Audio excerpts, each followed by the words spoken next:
اسی کو آگے بڑھاتے ہیں. قیامت کے دن شیاطین اپنے ماننے والوں کو جنہیں اس نے گمراہ کر کے ہلاک کر دیا گا کیا کہے گا؟ میرا تم پر کوئی زور نہ تھا، میں نے اس کے سوا کچھ نہیں کیا کہ اپنے راستے کی طرف تمہیں دعوت دی، تم نے میری دعوت پہ لبیک کہا. اسی طرح ایک اور آیت میں آتا ہے اس کا زور، سورہ نحل کی 100 نمبر آیت ہے، اس کا زور تو انہی لوگوں پر چلتا ہے جو اس کو اپنا سرپرست بناتے ہیں اور اس کے بہکانے سے شرک کرتے ہیں. اب آپ دیکھ لیں، خود جج کریں کہ آپ کو شیطان کو سرپرست بنانا ہے یا رحمان کو بنانا ہے، آپ کے اپنے ہاتھ میں ہے. سلطان کا مطلب ہے کہ وہ لوگوں کو گمراہ کر کے اپنی گرفت میں لے لے اور ان پر اس طرح قابو پا لے کہ ہر وقت ان کو کفر اور شرک پر ابھارتا رہے، کسی لمحے کے لیے ان کو نہ چھوڑے کہ وہ اسے بھول جائیں. اللہ تعالیٰ نے سورہ مریم میں فرمایا کیا تم دیکھتے نہیں ہو کہ ہم نے منکرین حق پر شیاطین چھوڑ رکھے ہیں جو انہیں خوب مخالف حق پر اکسا رہے ہیں. آج ہم نبی اور اللہ کی مخالفت پہ اڑے ہوئے ہیں جو کہ ہمیں خود نہیں پتا. جب میرے پاس تو خواتین ہی آتی ہے، مردوں کو میں نے کیا کہنا، انہوں نے بھی حشر مچا دیا. لیکن خاتون جب پردہ نہیں کرتی، شرع تو بہت دور کی بات ہے، جب وہ پردہ ہی نہیں کرتی تو کس پہ اڑی ہوئی ہے؟ مخالفت پہ. کل میری بیٹی چھوٹی ہے، ابھی بالغ نہیں ہے، لیکن اس کو ہر چیز مجھے ابھی بتانی ہے. میرا حق کے آگے آپ سب کی دعا چاہیے کہ اللہ اس کو نیک اور صالحہ بنائے. تو مجھے اس نے کہا میں سامنے سے صرف فرینڈ کو بلانے جا رہی ہوں، پھر بھی اسکارف پہنوں. تو میں نے کہا بیٹا آپ اسکارف اللہ کی رضا کے لیے پہن رہی ہے. ماما گلی میں کوئی نہیں. میں کہا جاؤ شیطان کا سر پہ پیشاب کرواؤ اور آ جاؤ. کتنی کراہت آتی ہے. ٹھیک ہے، میں کہوں آپ کے سر پہ میں اپنی بیٹی کے ذرا پیشاب انڈیل دوں، کیا فرق پڑتا ہے؟ دھوئیں گی تو پاک ہو جائیں گی، کیونکہ کوئی بھی گندگی آپ پہ لگے. لیکن آپ کہیں گی کیوں، یہ کیا بات ہوئی بلا؟ کروائیں گے؟ کبھی نہیں کروائیں گے. کسی ولی کا کروا دوں، آپ کہیں نہیں مجھے تو کرات آ گئی، میں تو چاہتی نہیں وہاں پہ دوبارہ. شیطان کا کروا لیتے ہیں آپ، زلفیں کھول کے، بال کھول کے، جو بھی طریقے کار ہے. تو اس لیے اب شیطان کے شکنجے پہ آ کے مخالفت پہ ہم اڑے ہوئے ہیں اور کہتے ہیں برکتیں بھی ہوں، سکون بھی ہو، روزگار بھی زیادہ ہو، بیماریاں ہاریاں بھی نہ، یعنی کچھ بھی نہ ہو. بیماریاں والی تکلیفیں پیغمبروں پہ بھی آئی، ایک الگ موضوع ہو جائے گا، لیکن اس نے ہلا نہیں مارا نا، اذیت ناک نہیں آئی نا، غم کی موتیں تو نہیں لوگ مرے نا. اب تو غم کی موتیں ہم مر رہے ہیں.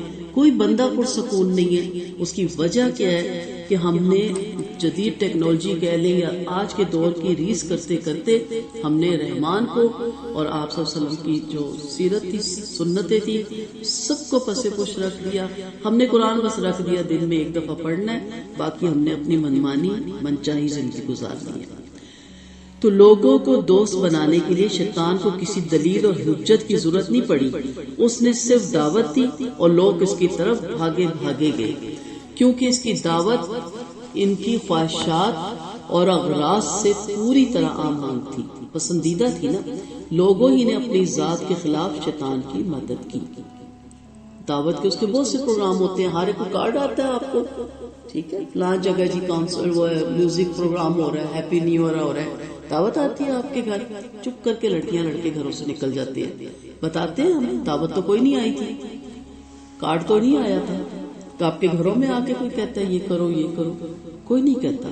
جو ہم شیطانی پروگرام جہاں بھی ہوتے ہیں ہم فوراً وہ پک کر لیتے ہیں، چاہے ہماری گھریلو سطح پہ ہو، محلے میں کسی کا کوئی پرابلم آ گیا ہے، ہم جاتے ہیں ٹول لگانے، فارغ ہو کے ذرا جاؤں اب کیا بنا ہے. ہم ہمدرد نہیں ہیں. ہمدرد ہو تو ہم گھر میں نمازوں میں اس کے لیے دعا کریں، اللہ اس کو اس مشکل سے نکال. ہم کہتے بڑا بنتی تھی، اپنے آپ کو بڑی چیز سمجھتی تھی. اب پتہ لگا بچے دیکھو کیسے ہیں، شور دیکھو کیسا ہے. فرشتہ تو کوئی بھی نہیں ہے. ہم ہمدردی نہیں کرنے چاہتے. اگر ہمدردی کرنے جائیں تو کیا کہتا ہے فرشتہ کہ اللہ تعالیٰ اس کو وہ دے جو اس نے غائبانہ طور پہ اپنے بہن بھائی کے لیے مانگا، کہ اللہ اس کی پریشانیاں دور کر، آپ کی دور ہوں گی. اللہ تعالیٰ اس کو ہر غم سے نجات دے، آپ کے غم ختم ہوں گے. لیکن ہم تو جاتے ذرا تماشا دیکھیں، ذرا دیکھیں اس کے گھر میں کیا آ رہا ہے، ٹول لگائیں. تو اللہ اپنے بندوں پر شیطان کو اس وقت تک مسلط نہیں کرتا جب تک بندہ خود شیطان کی اطاعت کر کے اللہ کو اس کا موقع نہ دے دے. ایسی صورت میں اللہ تعالیٰ شیطان کو اپنے بندوں پر غلبہ اور قوت دے دیتا ہے. جیسے ہمارے یہاں گھروں میں کیا ہوتا ہے، عورتوں کے سب سے بڑا پرابلم کیا ہے، کسی بچے کا اس طرح ڈاکٹر اسے ساری وجوہات پوچھ رہا تھا تو اس بچے نے کیا کہا، اس نے کہا ماما دوسروں کے بچوں کے ساتھ اتنا پیار سے بولتی ہیں، ہم ایسے ہی کرتے ہیں، کسی کا بچہ آ جائے میرے ساتھ اتنے پیار سے نہیں بولتی، تو اس کے ہسبینڈ نے ایک دم کہا جی میرے ساتھ بھی بات کرتے ہو اسمائلی فیس سے نہیں کرتی، ہاں کوئی اور ہو تو بڑے اسمائلی فیس سے کرتی۔ اب یہاں سے آپ دیکھ لیں کہ ہمارا ایٹیٹیوڈ کیا ہے، ہمارے طریقہ کار کیا ہے، اور پھر ہم کہتے ہیں کہ ہمیں کوئی ایسا تویز دے دے کہ ہمارے جو شوہر ہے وہ ہمارے قابو میں آ جائے۔ پہلی تو بات ہے قابو کیا کرنا ہے، نعوذ باللہ کوئی گھوڑا ہے کہ اس کو قابو میں کرنا ہے، مرد ہے، مرد رہنے دے، وہ ایک میں کہتی نا الگ موضوع ہے، بہت زیادہ پڑھنے سے اور اللہ تعالیٰ کے ہاں قبول بھی ہو جائے، خالی علم میں اضافہ ہی نہ رہ جائے، بہت کچھ سیکھا ہے۔ میں نے یہ واقعہ پہلے بھی آپ کو مختصر سا پھر سنا دیتی ہوں کہ کوئی خاتون تھی، مستجاب الدعا تھی، لوگوں کو پتا چلا اس کی دعا رد نہیں ہوتی، لوگ اس کے پاس جانے لگے دعا کروانے۔ ایک خاتون کے دل میں شوق آیا کہ میں بھی مستجاب الدعا بن جاؤں، لوگ میرے گھر میں بھی آئیں، ریس ہو جاتی ہے نا، تو وہ آ گئی، اس نے کہا میں یہیں رہوں گی، ایک دن میں دیکھوں یہ کیا کرے گی، اس نے کہا رہیں۔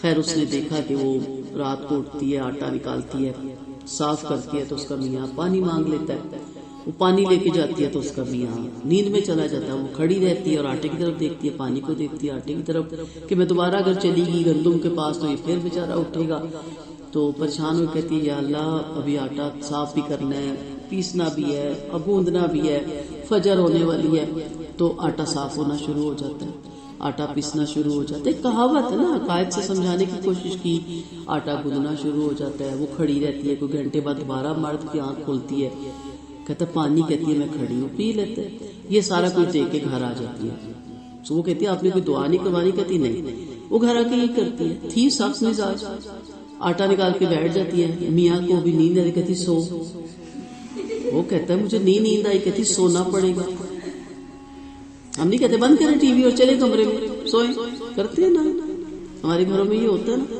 بس کریں فون پہ باتیں کرنا، جب دیکھیں اپنی بہنوں کے ساتھ لگے رہتے ہیں، بند کریں، یہ ہمارے طور طریقے۔ کل تو گئے تھے ماں سے ملنے، پھر آپ کو ماں کی یاد آ گئی، یہ ہمارے لہجے دیکھیں، آپ کا تو کام ہی اصراف کرنا ہے، آپ تو بس پیسے خرچ کرنے میں لگے رہتے ہیں، ہاں میری بات آتی ہے تو آپ کو کوئی دوسری آ جاتی ہے۔ ذرا غور کیجئے گا اپنے جملوں پہ، لکھیے گا کہ میں اپنے شوہر سے کیا گفتگو کرتی ہوں۔ میری دوست نے بڑی اچھی بات کی کہ جب میں اپنے ہسبینڈ کے پاس ہوتی ہوں نا، میں کسی دوسرے کی بات نہیں کرتی، یہ بڑے خوبصورت لمحات ہیں، کل وہ پہلے چلے جائے گا یا میں پہلے چلی جاؤں، بزرگ ہیں، بڑی ایج کی ہیں، کہتی رخسانہ میں نے ساری زندگی کبھی اپنی نندوں اور ساس کی غیبت نہیں کی شوہر سے، کہ یہ لمحے ہوتے ہیں، بیٹھتا ہے کوئی اچھی بات بندہ کرتا ہے، وہ میں اس کی نظر کر دوں، بس ہمیں اکیلا شوہر مل جائے سے، پھر آپ دیکھیں گے ہم اس کو کس کی نظر کرتے ہیں، تو تنگ آ جاتا ہے، چڑھ جاتا ہے، آخر بندہ کہتا ہے اس کے بعد بیٹھنے کا فائدہ نہیں، بیٹھیں گے تو یہ دماغ بھی کھائے گی، ٹھیک ہے۔ خیر جی، اس نے بیچارہ آنکھیں بند کر کے سو گیا، آدھا گھنٹہ گزرا، آٹھ ڈال رکھ کے گندم کہتی ہے پانی مانگ، اس نے کہا نہیں پیاس نہیں مانگ، اس نے کہا اچھا پانی دے دو، پانی لے کے اس کے سر پہ کھڑی کی، اس نے کہا دو میں پیوں، کہتی نہیں دینا نہیں، پھر سو جا، یار وہ کیسے سوئے، اس نے پھر آنکھیں بند کر لی ڈر کے مارے کہ مجھے گلاس ہی نہ مار دے، اب دیکھ رہی ہے گندم کہاں سے ہی لے، آخر گالی دے کے کہتی ہے اس کی تو صاف بھی ہوتی ہے، پستی بھی ہے، گندتی بھی ہے، اور میری تو کم بخت ہلتی بھی نہیں وہاں سے۔ تو یہ بڑی اچھی کہاوت ہے کہ اس عورت کا اس نے کردار نہیں دیکھا، اس کے معاملات نہیں دیکھے، ٹھیک ہے، اس کی زبان نہیں دیکھی، بڑی بڑی اچھی عورتیں ہیں جن پہ ان کے شوہر جان چھڑکتے ہیں، ان کے بغیر ایک لمحہ نہیں رہ سکتے، خوبصورت نہیں ہوتی، کوئی بڑی حسین نہیں ہوتی، ان کے کردار بہت اچھے ہوتے ہیں، ان کے اخلاق بہت اچھے ہوتے ہیں، ان کے معاملات بہت اچھے ہوتے ہیں، ان کی ماں کی، ان کی بہنوں کی قدر کرتی ہیں، رسپیکٹ دیتی ہیں، اس لیے نہیں کہ شوہر خوش ہوگا، اس لیے کہ رب خوش ہوگا۔ تو اس لیے یہ یاد رکھیے گا کہ یہ چیزیں اگر آپ کے اندر ہیں تو آپ پہ کبھی شیطان مسلط نہیں ہوگا، اگر آپ کے اندر یہ نہیں ہے، اب وہ بہن آ بھی گئی ہے، وہ بیٹھی بھی ہوئی ہے، آپ نے کان لگائے ہوئے دروازے کے ساتھ، بات کیا کر رہے کرنے دیں۔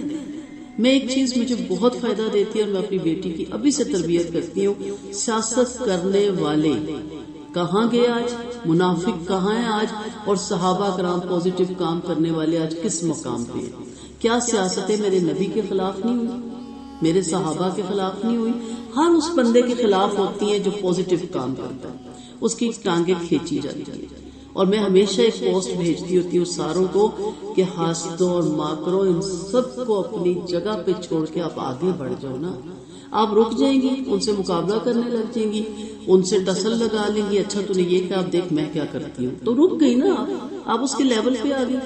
اس کے لیول پہ مت آئے، اپنا لیول اونچا رکھے، پھر آپ میں اس میں کوئی فرق نہیں ہے، کوئی کچھ نہیں بگاڑ سکتی، نہ آپ کی نہ اگر آپ کے نصیب میں لکھا ہے تو کچھ بھی نہیں آپ سے کچھ چھین سکتا، اور آپ کے نصیب میں کوئی پریشانی تکلیف لکھی ہے تو کوئی روک نہیں سکتا۔ ٹھیک ہے، اللہ پہ توکل، اللہ نے کہا وَقَفَا بِرَبِّنَا، میں کافی ہوں۔